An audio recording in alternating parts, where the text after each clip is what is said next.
We got Nick Wright over on First Things First on FS1.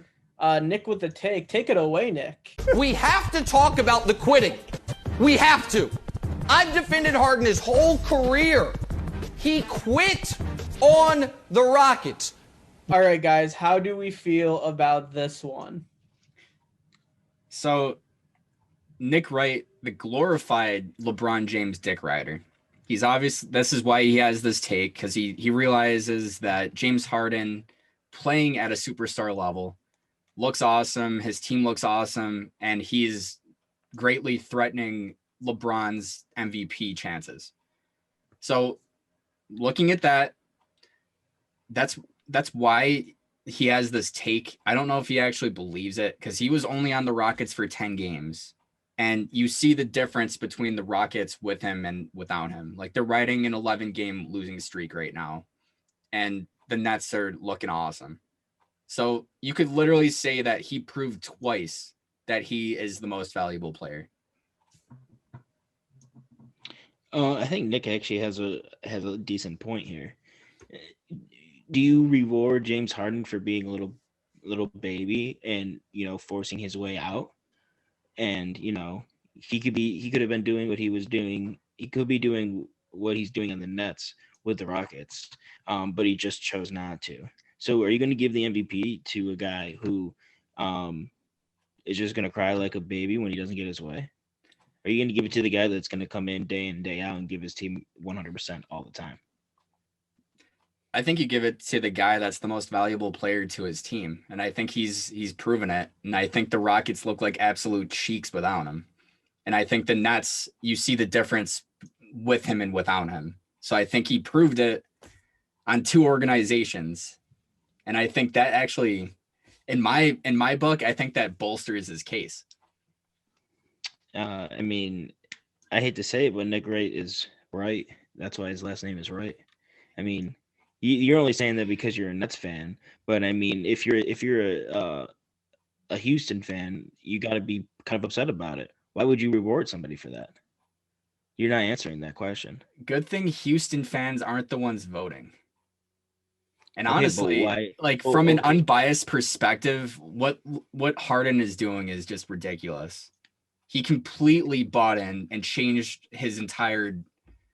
He changed his style of play after one game, and he looks awesome and like a completely different player. And honestly, you can't hate on a guy for going to a place that makes him happy. Okay, but the way that he got his way out of Houston, he could have done it a better way. How else was he supposed to do it? He could have played like he was actually an MVP caliber player on the Rockets. Instead, he was lazy, and he just wasn't playing at 100%. I would rather give it to the guy that's going to work on whatever team he's on instead of just being a little baby. So you would have rather had him. In this case, you think it would have made sense for him to waste another year of his prime? No, but I also don't think that he should dictate what team he goes to and when he goes to it. I think in a player-centered league, I think it makes sense. And the fact that it actually worked shows that this league is different than we're used to. Okay, but he's just making the league shitty, in my opinion.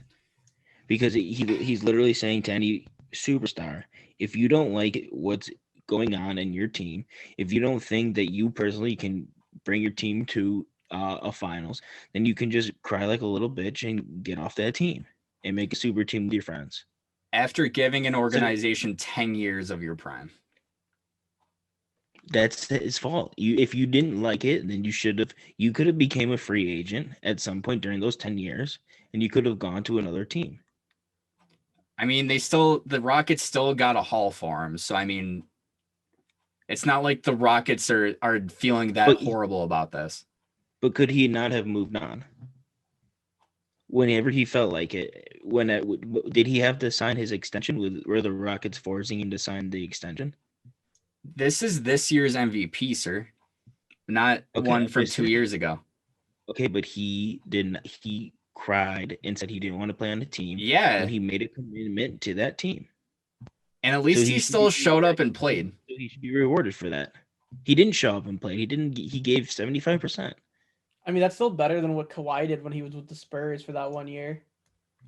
And I don't think Kawhi should have won MVP that year. I mean, he didn't win MVP. He shouldn't have been. He would not have been in the race. I don't think. The fact If you're is, gonna. he was crying for what, 10 games? He was crying for longer than. I mean, it was. If you think those 10 games really he didn't dictate, show up to camp. and he missed how many games? Okay, but still. So like it's what, like 10 to 14 games at max that he was either non-existent or just not trying 75% of what he should be. So you're saying that those couple games dictate the rest of the season. It doesn't even matter what he's doing, which is obviously ridiculous. I mean, I'm not saying that, but like Nick Wright said, he gave up on his team, and I don't think he should be rewarded for that. Well, that's what he's literally saying, and you agree with him. So yeah, that's what you're saying. I know that's what I've been saying. I'm agreeing with him. I don't know what else you want me to say. So yeah, 15 games dictate it. I'm Doesn't saying- matter what else he does. He's I'm not just saying fucked. That's what Okay, that's what he's saying. That's okay, literally then the argument. Okay, then he should be doing the same thing on the Rockets.